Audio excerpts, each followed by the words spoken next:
হযরত উমর বিন আব্দুল আজিজ রহমতুল্লাহ আলাইহি একবার এক জানাজার সাথে কবরস্থানে গেলেন। তিনি সেখানে আলাদা এক স্থানে বসে কিছু ভাবছিলেন। কেউ একজন বললেন, হে আমিরুল মুমিনিন, আপনি তো জানাজার সাথেই ছিলেন, এখন আলাদা বসে আছেন কেন? উমর বিন আব্দুল আজিজ রহমতুল্লাহ আলাইহি বলেন, আমাকে কবর আওয়াজ দিল এবং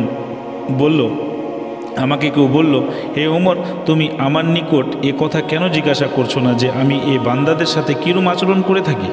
আমি বললাম, এখনই বলো। কবর বলতে লাগলো, আমি তার কাফন ছিঁড়ে ফেলি, শরীর টুকরো টুকরো করে দিই, রক্ত চুষে নিই, গোশত মাটি করে ফেলি, শরীরের এক একটা অঙ্গ আরেকটা অঙ্গের সাথে আলাদা করে ফেলি, হাড় গলিয়ে দিই।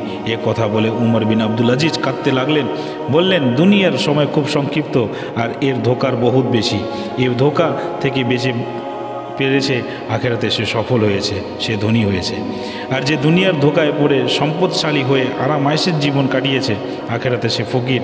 দুনিয়ার জওয়ানিতে খুব দ্রুত বার্ধক্য এসে যায়। বোকা তো সেই দুনিয়ার ধোঁকায় সে ফেসে গেছে।